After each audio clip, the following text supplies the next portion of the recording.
Okay students, आगे continue करते हैं। Profit sharing among existing partners, ये हमारा चैप्टर चल रहा था। एंड इसमें जो लास्ट लेक्चर था, ये एग्जाम्पल नंबर 6, ये मैंने आपको करवाया था। ओके, ये बहुत इंपॉर्टेंट है। Example number 6 and example number 7, दोनों एग्जाम्पल्स बहुत एग्जाम्पल है, बहुत इंपॉर्टेंट है।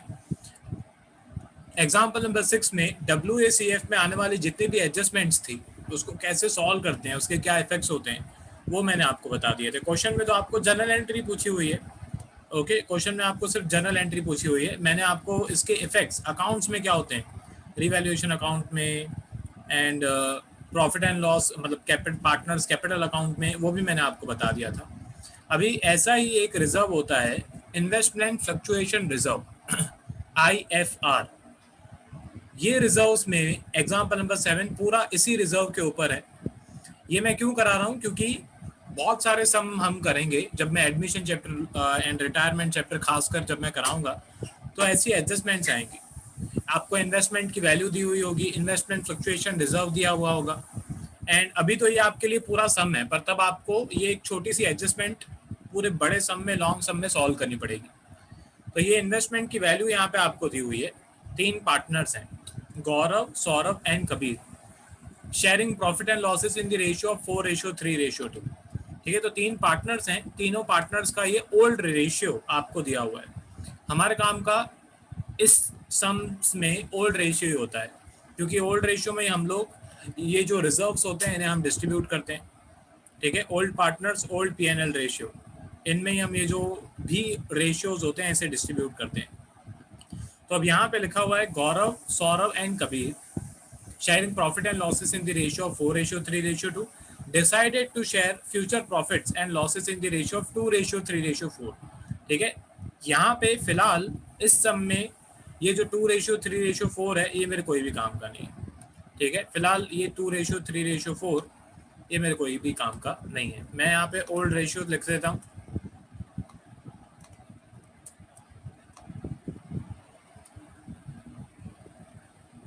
ये इक्वेशन को कॉपी कर लेते हैं।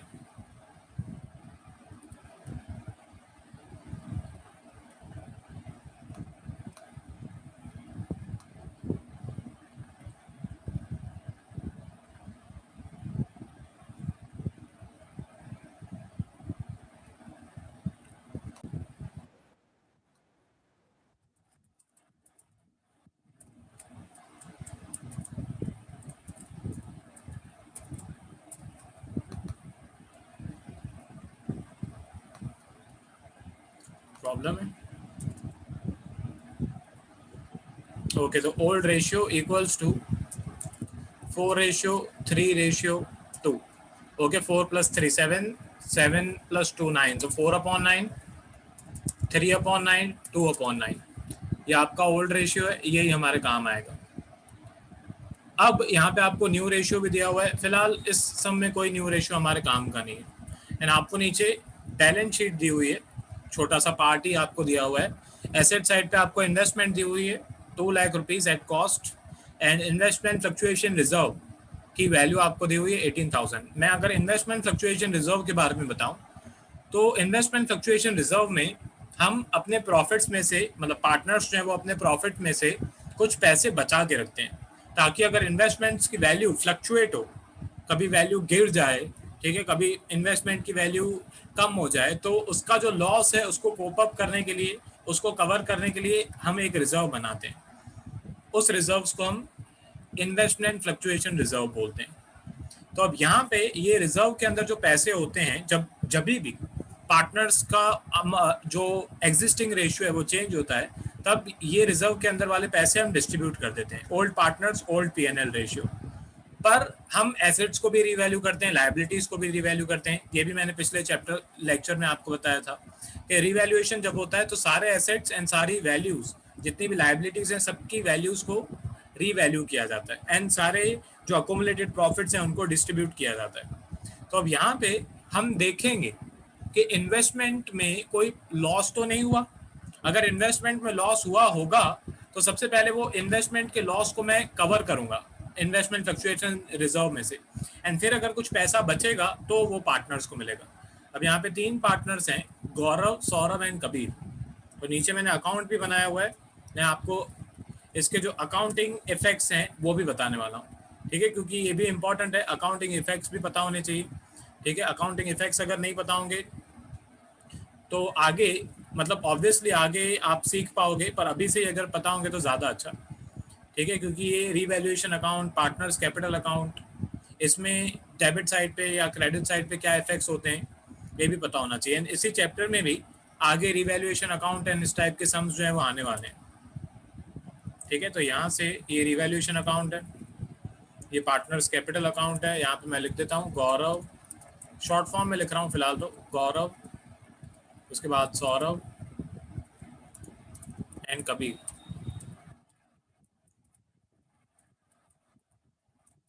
ठीक है। इसमें भी मैं आपको इफेक्ट्स बताते जाऊंगा एंड आपको ऑब्वियसली क्वेश्चन में जर्नल एंट्रीज पूछी हुई है वो तो मैं बताऊंगा ही।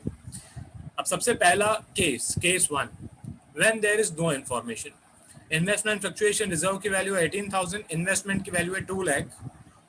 इन्वेस्टमेंट की वैल्यू के रिगार्डिंग कोई भी इंफॉर्मेशन क्वेश्चन में नहीं दी हुई है, मतलब हम ऐसा अज्यूम करेंगे कि इन्वेस्टमेंट हमारी 2 लाख रुपए की है, कोई भी इंफॉर्मेशन नहीं दी हुई है, तो मैं ऐसा अज्यूम करूंगा कि इन्वेस्टमेंट 2 लाख की थी एंड रीवैल्यूएशन के बाद अभी भी 2 लाख रुपए की ही, तो बाकी 18,000 रुपीज़ कोई भी लॉस नहीं हुआ, ओके, कोई भी लॉस नहीं हुआ। तो ये पूरा का पूरा जो 18,000 रुपीज़ है ये मैं old partners old P&L ratio में डिस्ट्रीब्यूट कर दूंगा, ठीक है। डेट यहाँ पे 31 मार्च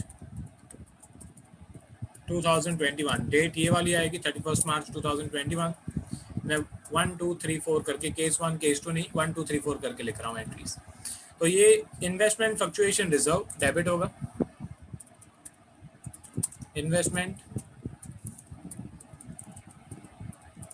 fluctuation reserve account debit, total 18,000 rupees. ये 18,000 रुपीज़ मिलेंगे तीनों ओल्ड पार्टनर्स को उनके ओल्ड रेशियो में 4:3:2 में। तो टू गौरव कैपिटल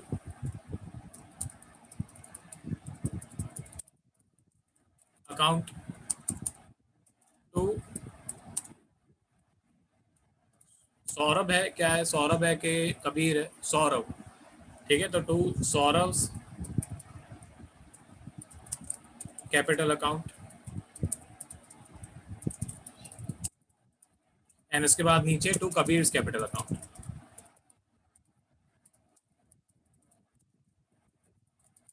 अब इनको यहाँ पे जितने जितने पैसे मिलेंगे मैं साइड में कैलकुलेट कर देता हूँ। तो 18,000 multiply by 4/9, 18,000 multiply by 4/9, 8,000 rupees मिलेंगे गौरव को, ओके। उसके बाद 18,000 मल्टीप्लाई बाय 3/9, 6,000 रुपीज़ मिलेंगे सौरभ को एंड बाकी के जो पैसे बच गए, मतलब 18,000 मल्टीप्लाई बाय 2/9, 4,000 रुपीज़ वो कबीर को मिलेंगे। तो ये इसकी बेसिक सी जर्नल एंट्री है, एक रिजर्व था जो हमने डिस्ट्रीब्यूट कर दिया।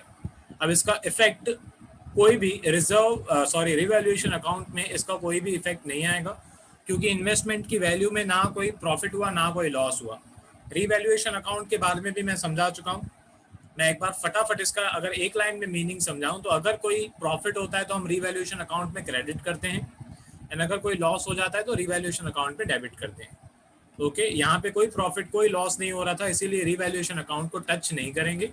पार्टनर्स कैपिटल अकाउंट पे जाएंगे, क्रेडिट साइड पे मैं यहाँ पे लिखूंगा बाय इन्वेस्टमेंट फ्लक्चुएशन रिजर्व, मैं फिलहाल शॉर्ट फॉर्म लिख रहा हूँ एंड इनके जो भी इनकी अमाउंट इनको मिली वो मैं यहाँ पे क्रेडिट कर दूंगा, ठीक है। 8,000, 6,000, 4,000, ठीक है। तो 8,000 गौरव को, 6,000 सौरभ को एंड 4,000 कबीर को, ये इसका इफेक्ट होगा।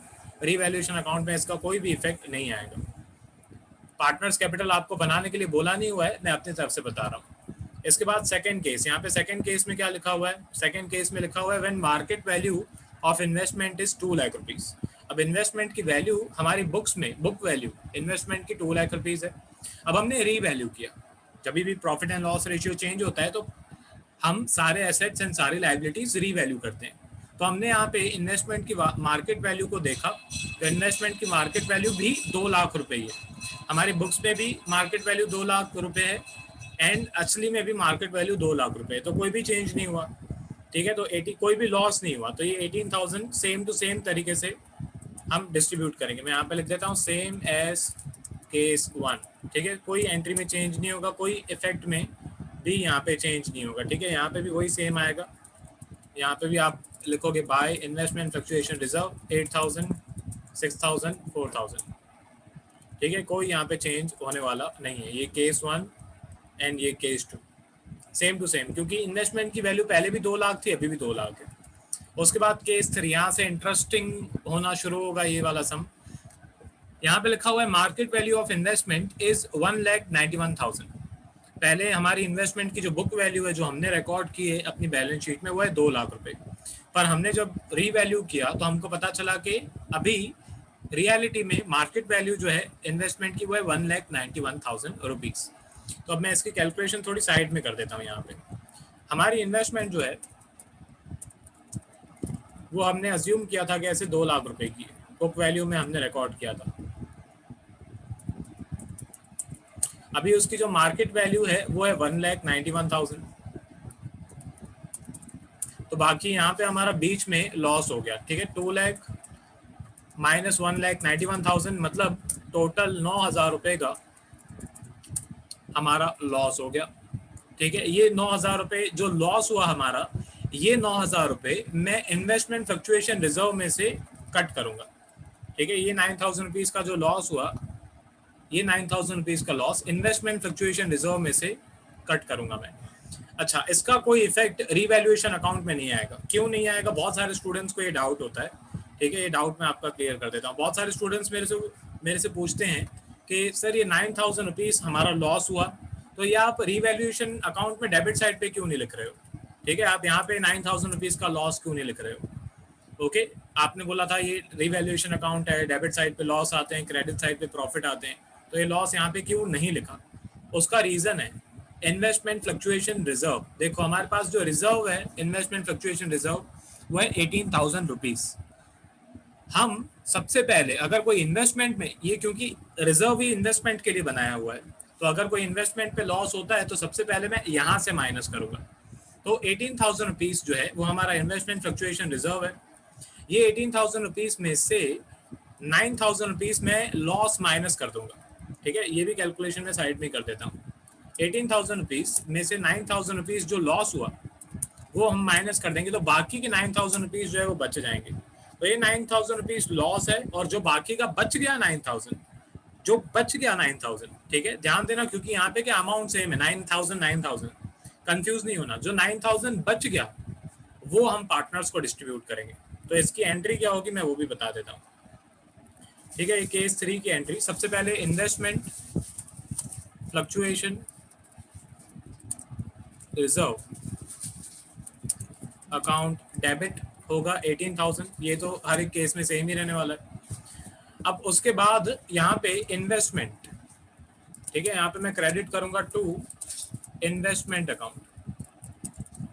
इन्वेस्टमेंट अकाउंट क्रेडिट होगा, क्यों? क्योंकि इन्वेस्टमेंट का लॉस हो गया 9,000 रुपीज का, तो वो पैसे हम इन्वेस्टमेंट फ्लक्चुएशन रिजर्व में से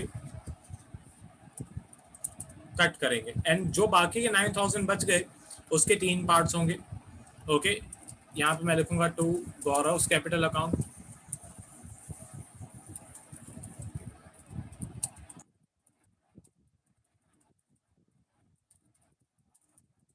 गौरव को यहाँ पे कितने पैसे मिलने वाले हैं? 9,000 मल्टीप्लाई बाय जो उसका रेशियो था 4/9। यहाँ पे मैं साइड में कैलकुलेट कर देता हूँ। 9,000 मल्टीप्लाई बाय 4/9 ये होता है 4,000, तो 4,000 मिलेगा गौरव को, ठीक है। उसके बाद सौरभ, ठीक है, तो टू सौरव कैपिटल अकाउंट। तो यहाँ पे 9,000 मल्टीप्लाई बाय जो सौरभ का रेशियो है, चलो ऊपर ही कैलकुलेशन कर लेते हैं। तो 9,000 मल्टीप्लाई बाय सौरभ का रेशियो है 3/9, तो ये होता है 3,000, तो 3,000 मिलेगा सौरभ को। एंड उसके बाद जो बच गया वो कबीर को, ठीक है, तो टू कबीर्स कैपिटल अकाउंट जो बच गया 9,000 मल्टीप्लाई बाय 2/9 ये होता है 2,000 रुपीज। तो जो 2,000 रुपीज बच गया वो हम कबीर को दे देंगे। ये इसकी एंट्री हो गई। मेन इसमें जो इफेक्ट है वो ये वाला इफेक्ट है, ठीक है। 9,000 रुपीज़ का हमारा लॉस हुआ, इसको मैं हाईलाइट कर देता हूँ, ठीक है। 9,000 रुपीज़ का लॉस हुआ जो कि इन्वेस्टमेंट फ्लक्चुएशन रिजर्व अकाउंट में से मैंने काट लिया। इसका बैलेंस शीट में मैं इफेक्ट बताऊंगा आपको अभी, इसका बैलेंस शीट में भी क्या इफेक्ट होगा, क्योंकि हमको बैलेंस शीट भी बनाने के लिए बोलते हैं, ठीक है। तो मैं उसमें भी आपको इफेक्ट बता दूंगा, ओके, और अच्छी तरह से समझ में आएगा। सबसे पहले पार्टनर्स कैपिटल अकाउंट, मैं रिवैल्यूएशन अकाउंट में कोई भी एंट्री नहीं करने वाला हूँ, क्योंकि वहां पे इसका कोई लेना देना है नहीं, क्योंकि हमारा कोई एक्स्ट्रा लॉस नहीं हुआ। सबसे पहले पार्टनर्स कैपिटल अकाउंट में जाते हैं। यहाँ पे पार्टनर्स कैपिटल अकाउंट में मैं लिखूंगा इन्वेस्टमेंट फ्लक्चुएशन रिजर्व, एंड जितने इनको पैसे मिले वो इनके पार्टनर्स कैपिटल अकाउंट में क्रेडिट हो जाएंगे, ठीक है। तो 4,000, 3,000, 2,000, ठीक है। यहाँ पे मैं पार्टनर्स कैपिटल अकाउंट में गया, ये 4,000, 3,000 एंड 2,000। अब एक बैलेंस शीट में बना देता हूँ, उससे कि आपको ज्यादा अच्छी तरह से समझ में आएगा। ओके, तो ये इसमें पार्टनर्स कैपिटल का मैंने इफेक्ट आपको बताया जस्ट अभी, कि इन्वेस्टमेंट फ्लक्चुएशन रिजर्व में हम जाएंगे एंड पार्टनर्स कैपिटल अकाउंट में जाएंगे, क्रेडिट साइड पे जितना इनको पैसा मिला वो यहाँ पे हम लोग क्रेडिट कर देंगे। अब मैंने क्या किया, मैंने एक बैलेंस शीट भी बना ली है यहाँ पे, तो बैलेंस शीट में भी इसके क्या इफेक्ट्स होते हैं वो मैं अभी से ही बता देता हूँ। चलो, तो सबसे पहले तो इन्वेस्टमेंट, पहले दो केसेस में देखो, पहले दो केसेस में क्या होगा, इन्वेस्टमेंट 2 लाख की है, तो 2 लाख के 2 लाख रुपए हम नॉर्मल जो अमाउंट है उसमें लिख देंगे, कोई चेंज इसमें होगा नहीं, ओके। पहले दोनों केसेस में इन्वेस्टमेंट 2 लाख रुपए की थी, तो कोई चेंज नहीं हुआ। अब होता क्या है, देखो, इन्वेस्टमेंट फ्लक्चुएशन रिजर्व है ना, आपको यहाँ पे लाइबिलिटी साइड पे दिया हुआ होता है। अब मैं थर्ड केस से समझाता हूँ, थर्ड केस से अच्छी तरह से समझ में आएगा आपको। इन्वेस्टमेंट की जो वैल्यू है ये थोड़ा लेंथी है ऑब्वियसली, क्योंकि इस टाइप की एडजस्टमेंट, ये पूरा इसका कोरा चिट्ठा आपको यहाँ पे दिया हुआ है इन्वेस्टमेंट फ्लक्चुएशन रिजर्व का। जितनी भी टाइप की एडजस्टमेंट्स है वो इसी टाइप की है, 5 ही टाइप की एडजस्टमेंट्स आती हैं। एंड आगे ये आती हैं एडजस्टमेंट्स लॉन्ग सम्स में, ये पूछते हैं बहुत बार, सिर्फ इस चैप्टर में नहीं, एडमिशन, रिटायरमेंट, डेथ, डिसोल्यूशन, सब में इन्वेस्टमेंट फ्लक्चुएशन रिजर्व, WACF, दोनों में से कोई एक एडजस्टमेंट तो होती है, तो जितना अच्छी तरह से सीखो। तो अब यहाँ पे जो अभी जस्ट हमने केस 3 सॉल्व किया, उसमें हमारी इन्वेस्टमेंट की जो वैल्यू थी वो 2 लाख रुपीज थी। अब क्वेश्चन में बोला हुआ था कि इन्वेस्टमेंट की जो मार्केट वैल्यू है वो हो गई 1,91,000, ओके। तो यहाँ पे आउटर कॉलम में मैं लिखूंगा 1,91,000 रुपीज। तो बाकी हमारा लॉस हो गया यहाँ पे, ठीक है। यहाँ पे मैं लिखूंगा लॉस, लॉस लिखो, रिटर्न ऑफ लिखो, डेप्रिसिएशन लिखो, इन शॉर्ट लॉस हो गया 9,000 रुपीज का, ठीक है। तो वो 9,000 रुपीज हम यहाँ से माइनस करेंगे, ये होता है बैलेंस शीट में इफेक्ट। अच्छा, अब यहाँ पे इन्वेस्टमेंट फ्लक्चुएशन रिजर्व आपको दिया हुआ है 18,000, ये होता है लायबिलिटी साइड का इफेक्ट। यहाँ से 18,000 में से ये जो लॉस हुआ ये हमने एसेट में से माइनस किया, दूसरा ये हम इन्वेस्टमेंट फ्लक्चुएशन रिजर्व में से भी माइनस करेंगे, ठीक है। अच्छा, अभी बच कितना जाएगा, 9,000 रुपीज, तो जो बच जाएगा वो भी हम यहाँ से माइनस करेंगे। एंड यहाँ पे मैं लिखूंगा distributed among old partners, and यहाँ पे मैं अमाउंट लिखूंगा 9,000। मतलब आउटर कॉलम में हमेशा कोई भी रिजर्व हो, कोई भी रिजर्व हो, आउटर कॉलम में हमेशा जीरो ही आएगा। क्यों? क्योंकि जब भी रिकंस्ट्रक्शन होता है, जब भी profit and loss ratio change होता है, तब सारे रिजर्व्स को डिस्ट्रीब्यूट किया जाता है, ओके। तो हमेशा इस टाइप के रिजर्व्स में आउटर कॉलम में जीरो ही आएगा, क्योंकि जो लॉस था वो माइनस कर दिया, फिर जो बच गया था वो मैंने डिस्ट्रीब्यूट कर दिया, ठीक। तो ये बैलेंस शीट में इसका ऐसा इफेक्ट होता है। चलो, अभी इसके बाद केस 4 पे आ जाते हैं, ठीक है। केस 4 आपको यहाँ पे लिखा हुआ है, when the market value of investment is 2,18,000 rupees. अभी यहाँ पे हमको लॉस तो नहीं हुआ, प्रॉफिट हो गया। तो सबसे पहले इन्वेस्टमेंट फ्लक्चुएशन रिजर्व जो है वो लॉस के लिए बनाया जाता है, प्रॉफिट के लिए नहीं। बहुत सारे स्टूडेंट्स क्या करते हैं, सर आपने लॉस हुआ तो इन्वेस्टमेंट फ्लक्चुएशन रिजर्व में से माइनस किया, तो प्रॉफिट हुआ तो मतलब यहाँ पे प्लस करेंगे ना, ऐसे नहीं होता है। इन्वेस्टमेंट फ्लक्चुएशन रिजर्व सिर्फ लॉस के लिए बनाया जाता है, ठीक है। मैं यहाँ पे स्टेप बाय स्टेप सबसे पहले बैलेंस शीट में इसका क्या इफेक्ट होगा वो बता देता हूँ। यहाँ पे इन्वेस्टमेंट आपको दी हुई है, इन्वेस्टमेंट आपको दी हुई है 2 लाख रुपए, इन्वेस्टमेंट आपको दी हुई है 2 लाख रुपए। अभी उसकी मार्केट वैल्यू हुई 2,18,000, मतलब वैल्यू बढ़ गई, एप्रिसिएशन। ठीक है, एप्रिसिएशन हो गया, मार्केट वैल्यू इंक्रीज हो गई कितनी, 18,000 रुपीज। ये 18,000 रुपीज जो वैल्यू बढ़ गई ये हमारा प्रॉफिट है। ठीक है, आई आई ये जो IFR है, इन्वेस्टमेंट फ्लक्चुएशन रिजर्व है, ये लॉस के लिए बनता है। ठीक है, तो अब यहाँ पे जो IFR की वैल्यू है, बहुत सारे स्टूडेंट्स ये करते हैं जो कि नहीं करना चाहिए। अगर आपने यहाँ पे ये ऐड कर दिया 18,000, ओके, तो मार्क्स कटेंगे, मिलेंगे नहीं, मार्क्स कटेंगे, ये रॉन्ग एंट्री है। यहाँ पे जो 18,000 रुपीज का प्रॉफिट हुआ ये रिवैल्यूएशन अकाउंट में जाता है, इसकी एंट्री भी बताऊंगा मैं। ठीक है, पर अगर आपको इफेक्ट्स पता होंगे तो एंट्री ज्यादा अच्छी तरह से समझ में आएगी। तो सबसे पहले तो ये प्रॉफिट है, रिवैल्यूएशन अकाउंट में मैं क्रेडिट साइड पे जाऊंगा, मैं यहाँ पे लिखूंगा बाय इन्वेस्टमेंट, एंड इन्वेस्टमेंट में जो हमारा प्रॉफिट हुआ 18,000 रुपीज का, वो यहाँ पे मैं क्रेडिट कर दूंगा। और ये जो 18,000 रुपीज इन्वेस्टमेंट फ्लक्चुएशन की रिजर्व की अमाउंट है, ये पूरी की पूरी अमाउंट पार्टनर्स को मिल जाएगी। ठीक है, पूरी की पूरी डिस्ट्रीब्यूट हो जाएगी ओल्ड पार्टनर्स में। ठीक है, distribute among old partners.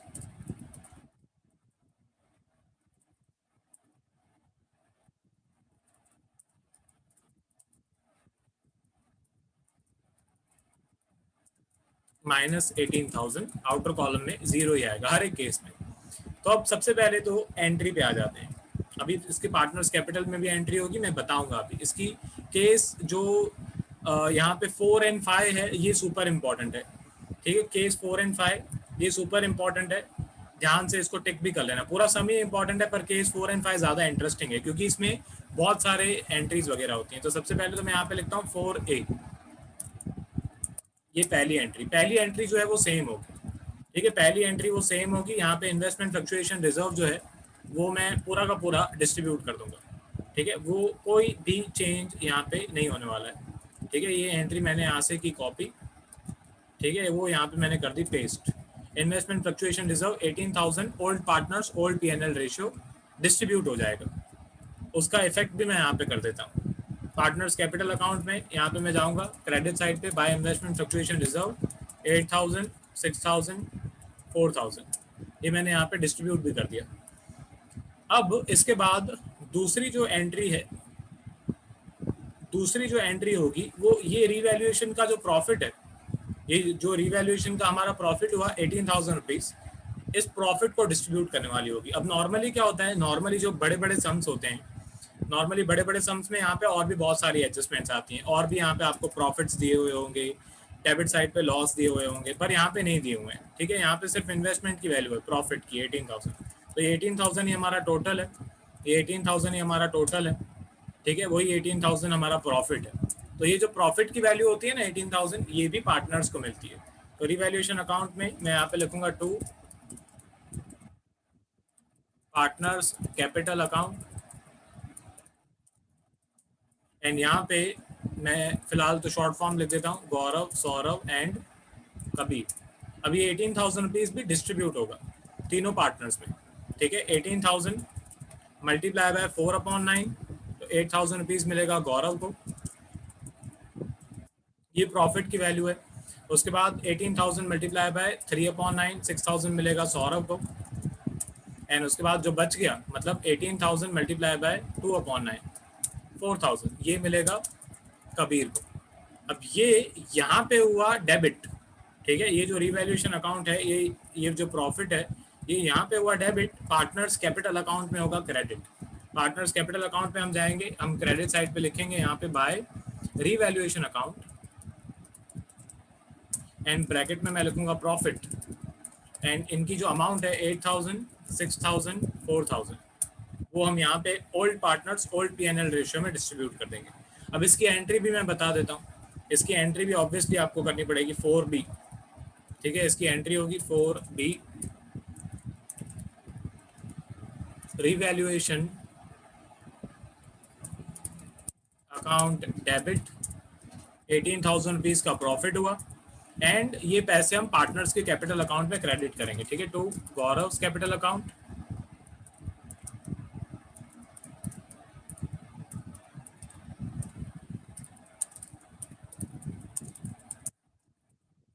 8,000 rupees.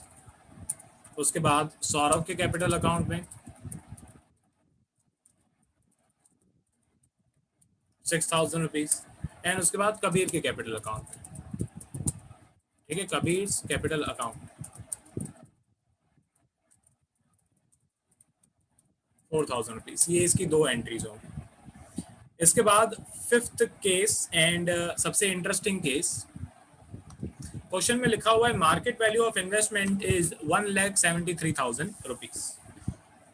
मैं सबसे पहले बैलेंस शीट में जाता हूँ, अब ध्यान से समझना, ठीक है। ये हमारा केस 3 है, मैं थोड़ी थोड़ी स्पेस छोड़ छोड़ के हर एक केस की जो एंट्री है वो यहाँ पे कर रहा हूँ।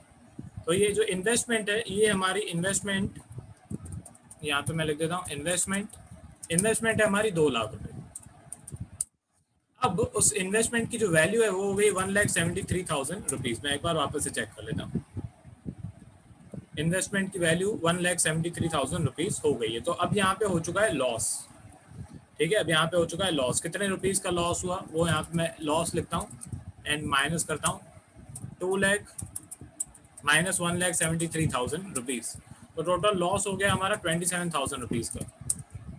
अब हमारे पास जो इन्वेस्टमेंट फ्लक्चुएशन रिजर्व है, अब ध्यान देना ये बहुत इंपॉर्टेंट है, इन्वेस्टमेंट फ्लक्चुएशन रिजर्व जो है वो है हमारे पास ₹18,000। ₹18,000 हम एक तरीके से लॉस की तैयारी हमने ₹18,000 की करके रखी थी। अब हम एक्चुअल में लॉस कितना हो गया, ₹27,000। तो अब ध्यान से समझो, ₹18,000 हमारा IFF है, वो पूरा का पूरा यहाँ से माइनस हो जाएगा, ठीक है। पूरा का पूरा 18,000 का 18,000 जो हमारा इन्वेस्टमेंट पे लॉस हुआ उसमें चला जाएगा। अभी भी लॉस बाकी है, ठीक है। टोटल लॉस कितने का हुआ, 27,000। रिजर्व कितने का बनाया था, 18,000 का। तो बाकी अभी भी ₹9,000 का जो लॉस है, एडिशनल लॉस है अभी भी। तो जो एडिशनल लॉस है वो रिवैल्यूएशन अकाउंट में ना डेबिट होता है। लॉस है ऑब्वियसली, रिवैल्यूएशन अकाउंट पे डेबिट होगा। यहाँ पे ₹9,000 मैं लिखूंगा, ठीक है। एंड मैं यहाँ पे लिखूंगा बाय इन्वेस्टमेंट अकाउंट, ठीक है। एंड ये ₹9,000 जो है वो हमारा लॉस होगा इन्वेस्टमेंट अकाउंट में। तो ये ₹9,000 जो लॉस की एंट्री है वो यहाँ पे आपको करनी पड़ेगी। अच्छा, पार्टनर्स को कुछ नहीं मिलने वाला है, यहाँ पे पार्टनर्स को कुछ नहीं मिलने वाला है, क्योंकि हमारे पास ₹18,000 थे IFR में एंड वो पूरे के पूरे जो है वो लॉस में ही चले गए। तो यहाँ पे ऊपर से पार्टनर्स को ये ₹9,000 का लॉस हो गया। तो ये ₹9,000 का जो लॉस है ऊपर से ये पार्टनर्स को भुगतना पड़ेगा। तो ये फिफ्थ केस में एंट्री होगी पार्टनर्स कैपिटल अकाउंट डेबिट। तो गौरव, ठीक है, गौरव कैपिटल अकाउंट डेबिट। टोटल ₹9,000 के 3 पार्ट्स होंगे, ठीक है। 9,000 मल्टीप्लाई बाय 4/9, तो ₹4,000 गौरव को लॉस होगा। उसके बाद Saurabh capital account debit, total 9,000 multiply by 3/9, तो ₹3,000 सौरभ का लॉस हो गया हमारा। एंड उसके बाद कबीर, ठीक है। तो कबीर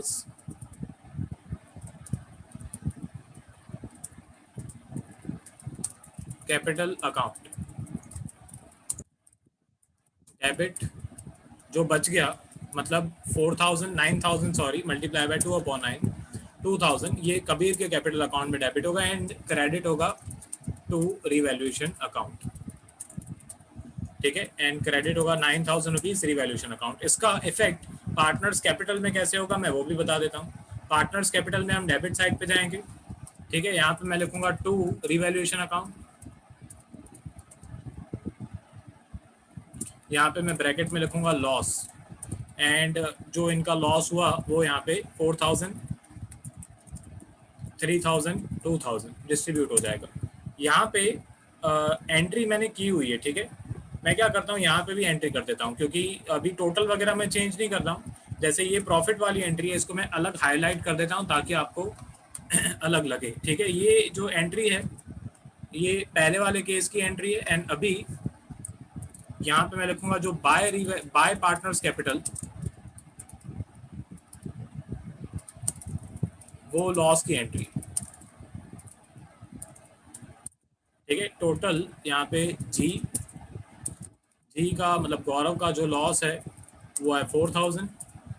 उसके बाद सौरभ का लॉस हुआ है 3,000 एंड कबीर का जो लॉस है वो है 2,000। तो आउटर कॉलम में यहाँ पे 9000 आएगा। ठीक है, तो ये येलो वाली पहले केस की हैं, जो ब्लू वाली एंट्री वो अभी वाले केस की हैं। तो ये इसकी जर्नल एंट्रीज हो गई। मैं पूरा अभी स्क्रॉल कर देता हूँ, बहुत इंपॉर्टेंट है ये, लेंदी है, अभी लेंदी लग रहा है पर सारी एडजस्टमेंट्स आपको सम्स में नहीं देते हैं। ठीक है, इस 5 केसेस में से कोई एक केस आपको क्वेश्चन में दिया जाएगा, पर 5 केसेस की इफेक्ट्स कैसे करते हैं वो आपको पता होना चाहिए।